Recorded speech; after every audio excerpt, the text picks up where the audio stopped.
So before we go much further in talking about these Punic Wars, the detail, the narrative, I want to talk about our two main sources, Polybius and Livy. To understand these writers' historiographical credentials, how much can we trust them? How much can we be true? We can be sure that what they're saying is the truth. By doing that, you're developing some historical source evaluation skills, contemporary of the time. You know what these words mean: bias, treachery, betrayal, greed, patron, sponsor, somebody who pays you. Propaganda, Augustus, a Roman emperor, the first one, simplification. Now, I'm not going to spend ages on this. For more details, go to this terrific website, johnclair.net. I advise everyone to look at this. It's a terrific site. In fact, what I've got here, I've mostly copied from him. The section here on Polybius, which you can read yourself or go through it in class. Essentially, he is Greek. Polybius is a Greek. Working for Romans, however, but a Greek. When you read his stuff, this here shows you what's good and what's bad about him, what he's like. He focuses on individuals, he's got a narrative, wants to tell the truth. And his strengths are, he lived through many of the events he was writing about, especially the later ones, the Third Punic War. He talked to eyewitnesses, including many important people. Because he was working for the Scipios, he could talk to the Scipios and other people who would talk to him because he was working for the Scipios. He tried to assess their reliability and rejected biased sources, not that much.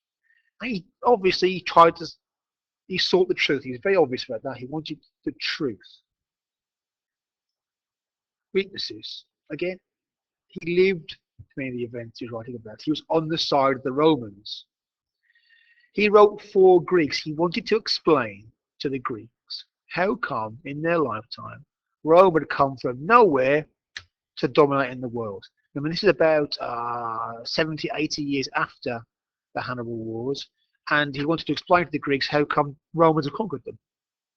And he was very, very biased for the Romans, especially, in particular, he was biased for the Scipio family. He worked for the Scipio family.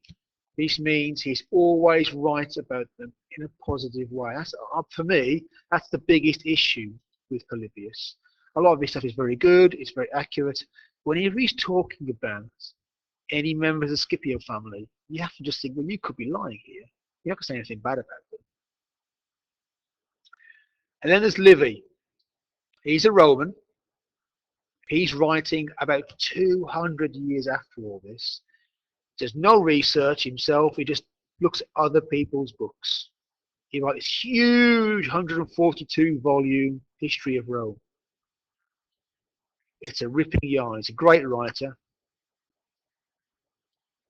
Massive amount of Roman bias. He's a Roman writing for Romans to explain to the Romans why they're so brilliant. Even though they have a setbacks, they win in the end. Strengths. He was accurate where his sources were accurate. Weaknesses. He focuses so much on the Romans. He wants to prove to the Romans how their virtue was the reason they ruled the world. So he has these fantastic stories about how the brilliant Romans were, how virtuous they were, that Scipio and Fabius were, great people, great Romans. He did no research. As I said, he was extremely biased, especially against Hannibal. And he wrote his book 200 years after the events.